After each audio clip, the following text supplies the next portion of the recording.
Halo guys, di video kali ini gua akan membahas salah satu film yang berjudul Million Dollar Man. Video ini adalah contoh ketika manusia diperbudak oleh uang. Buat kalian yang nonton, gua akan selalu mendoakan agar kalian sehat selalu. Kita langsung saja ke filmnya. Film diawali dari seorang pemuda yang bernama Kazuo. Kazuo digambarkan sebagai seorang pekerja keras dan bertanggung jawab. Di kehidupan sehari-harinya sekarang ia hidup sendirian. Padahal sekarang ia sudah memiliki istri dan satu anak.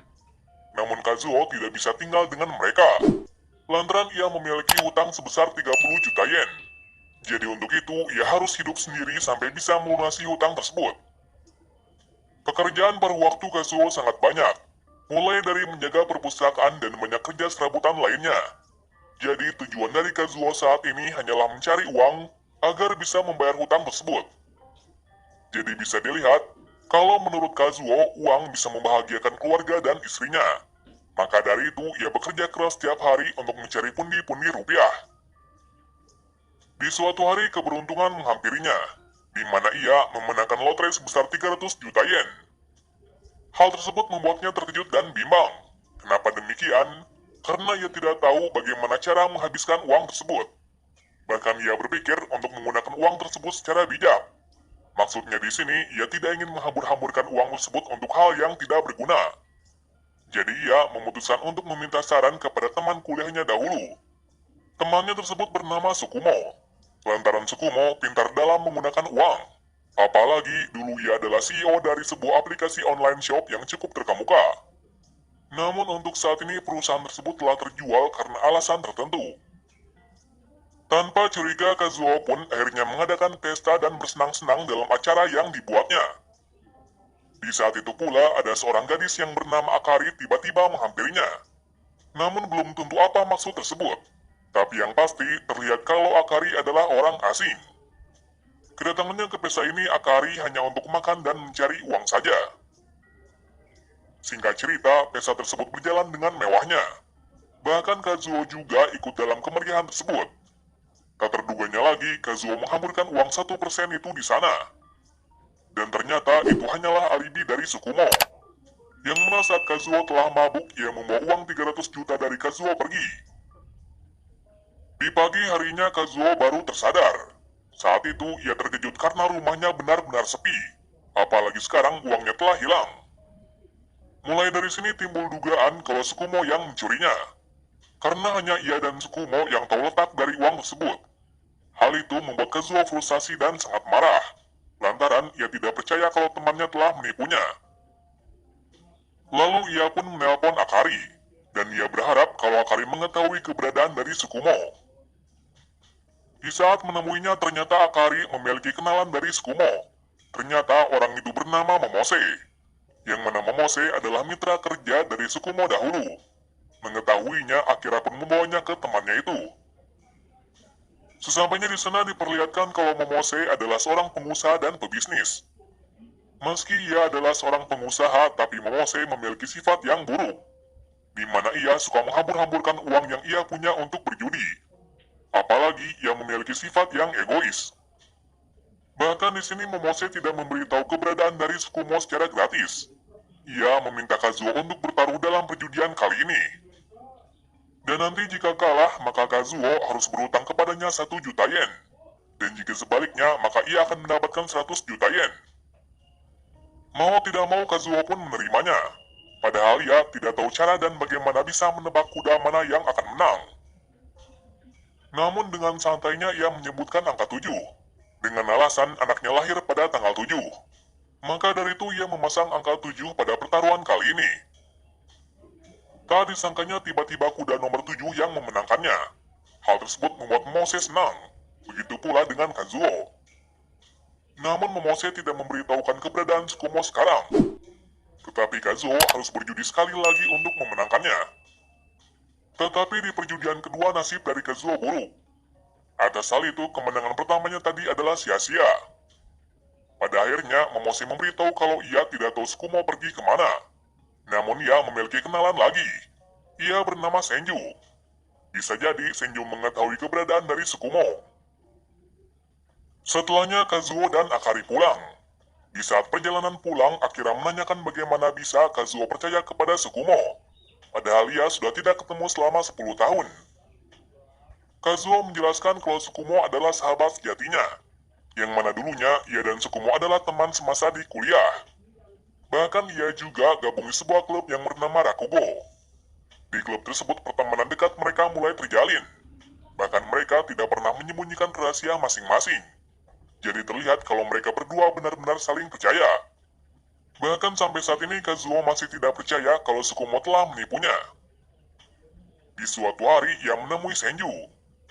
Pada waktu itu Senju terlihat memiliki kesibukan, di mana sekarang Senju adalah seorang motivator dalam bidang investment dan perbisnisan. Meski begitu, ia menyempatkan memberitahu Kazuo tentang masa lalu dari perusahaan Tsukumo, yang saat itu timbul masalah di perusahaan, di mana Senju dan Momose meminta Tsukumo untuk menjual perusahaan ini. Namun di sini Tsukumo menolak untuk menjualnya, karena ia masih berprasangka kalau masih ada potensi ke depannya. Namun dalam sisi Senju dan Momose tetap memujuk menjualnya. Namun tetap saja Tsukumo tidak menjualnya. Sampai akhirnya Tsukumo diharuskan menjual perusahaannya itu. Meski begitu, ia masih tidak tega menjualnya, karena menurutnya usaha kerasnya belum cukup kuat untuk dibeli dengan uang. Berlanjut lagi ke masa sekarang, yang mana Senju telah menghadiri undangan untuk menjadi motivator di suatu tempat. Sedangkan dalam sisi Kazuo, ia ikut ke dalam acara tersebut sampai menunggu waktu dari Senju senggang. Nah, acara dari Senju di sini terlihat menarik, di mana ia memotivasi semua orang yang memiliki hutang. Bahkan ia mengatakan kalau uang tidak ada apa-apanya, karena uang hanya bisa membuat manusia menderita. Jadi terlihat kalau Senju adalah orang yang baik, di mana ia menentang kalau hidup yang bahagia bukan karena uang saja, melainkan uang hanyalah sebagai salah satu cara perantara untuk mencari kebahagiaan. Mendengar motivasi dari Senju, semua orang yang sedang depresi karena hutang akhirnya bersemangat kembali. Bahkan di sini, Senju meminta semua orang untuk menghambur-hamburkan uang di tempat ini, karena uang hanyalah sebuah kertas tak bernilai. Sebelum kalian lanjut menonton, jangan lupa klik subscribe dan loncengnya agar kalian tidak ketinggalan video berikutnya. Kita lanjut. Alhasil, semua orang pun mengikuti arahan dari Senju untuk menghamburkan uangnya di tempat ini. Melihat hal tersebut, Kazuo sangat kebingungan dengan apa yang dilakukan oleh semua orang di sini. Karena menurutnya, uang adalah hal yang berharga. Karena saat ini ia masih mencari cara agar bisa menggunakan uang secara bijak. Selesai acara tersebut, Senju membawanya ke kantornya. Di situ terungkap hal yang mengejutkan. Yang ternyata motivasi tadi hanyalah sebuah alibi saja. Karena tujuan utama darinya hanyalah untuk mendapatkan uang dari penonton. Bisa dikatakan kalau tadi ia hanya berkata omong kosong. Bahkan sebaliknya, bahwa menurut Senju uang adalah segalanya.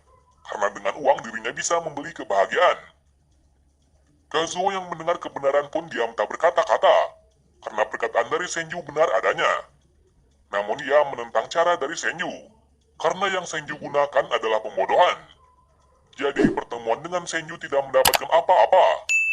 Malah ia disuruh untuk menemui satu orang lagi, yaitu sekretaris dari Tsukumo yang bernama Towako. Selepas dari tempat Senju, Kazuo menyempatkan untuk bertemu dengan istrinya sambil melihat anaknya latihan balet. Di pertemuan itu, Kazuo memberitahu tentang kejadian yang sebenarnya, bahwa ia telah menang lotre dan mendapatkan uang yang banyak. Namun untuk saat ini uang tersebut dibawa pergi oleh temannya. Melihat hal tersebut, istrinya menganggap bahwa Kazuo hanya omong kosong. Bahkan istrinya berniat untuk bercerai dengan Kazuo, lantaran sekarang ia membutuhkan uang untuk membiayai anaknya.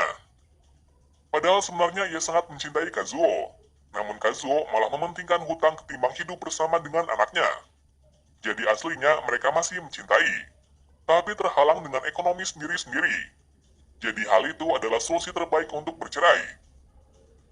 Besok harinya Kazuo datang ke rumah Towako untuk mencari informasi dari Tsukumo.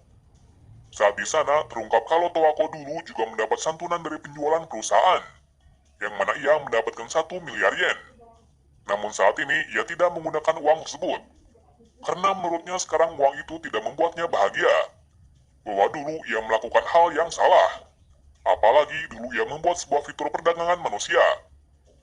Dan mulai dari situ ia berpikir bahwa apa yang dilakukan adalah salah, mengingat kodratnya manusia tidak bisa dibeli dengan uang. Setelah mendapatkan pekerjaan baru, Titik Terang menghampiri Toako, yang mana ia bertemu dengan seorang idamannya. Bahkan menariknya, suaminya tidak terlalu suka dengan uang. Jadi setelah menikah dengan orang tersebut, Toako rela mengorbankan kemewahan dahulu demi bisa hidup bahagia. Di saat itu pula, ia bertanya kepada Kazuo, apa yang ia lakukan jika sudah mendapatkan uang itu kembali? Kazuo menjawab kalau ia akan menggunakan uang tersebut dengan bijak. Hal itu membuat sekretaris terkejut, karena ia memiliki frekuensi yang sama. Lalu ia memperlihatkan rahasia besar padanya, yang ternyata Toako bukan membuang 1 miliar dari penjualan perusahaan, tetapi ia telah menyimpannya di rumah. Hal tersebut membuat Kazuo terkejut. Saat itu juga Kazuo sempat bertanya apakah dia dan yang lain menyesal telah menjual aplikasi tersebut. Namun di sini Toako tidak bisa berkata-kata. Namun ia sadar apa yang dikatakan oleh Tsukumo saat menjual perusahaan tersebut. Bahkan sebesar-besarnya uang penjualan ini tidak ada harganya daripada perjuangan keras untuk membangun perusahaan sampai sebesar ini. Jadi terlihat kalau Tsukumo benar-benar tidak memikirkan uang, melainkan ia ingin membuat sesuatu hal yang bisa memudahkan manusia ke depannya. Cerita beralih lagi ke masa lalu, di mana saat itu Kazuo dan Tsukumo telah berlibur di Maroko. Perjalanannya ke sana banyak hal menyenangkan dan menyakitkan, karena saat di sana tiba-tiba Kazuo pingsan dan membuat beberapa benda hancur. Akibat hal itu Tsukumo yang menggantinya. Dimulai dari sini timbul kepercayaan bahwa Tsukumo adalah teman sejatinya. Bahkan sebaliknya, Tsukumo juga berterima kasih kepada Kazuo, karena di liburan kali ini ia mendapatkan inspirasi bisnis yang akan ia mulai. Besoknya pula, Kazuo dan istrinya pun telah resmi bercerai. Tapi sebelum itu, Kazuo dan istrinya melihat penampilan terakhir dari anaknya. Di pertunjukan itu, Kazuo benar-benar sedih. Bahkan mulai hari esok, ia tidak akan bersama dengan keluarganya lagi. Selain itu, ia juga mengingat masa lalunya saat bersama dengan keluarganya, yang mana hari-hari itu begitu menyenangkan. Namun sekarang, hal ini hanyalah sebuah penyesalan. Dan mulai dari sini, akhirnya Kazuo sadar tentang apa kesalahannya, bahwa uang tidak bisa membuat keluarganya bahagia. Setelah semua itu, Kazuo hanya bisa pasrah, sedih dan tidak bisa apa-apa, karena sekarang ia tidak memiliki apapun. Namun secara tak terduga, tiba-tiba Tsukumo datang dan membawa uangnya kembali. Hal itu membuatnya terkejut. Singkat cerita, Tsukumo menjelaskan kenapa ia membawa uangnya.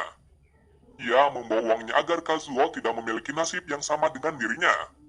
Karena sebelumnya, uang telah membutakan dirinya dan membuat ia tidak mempercayai mitra-mitranya.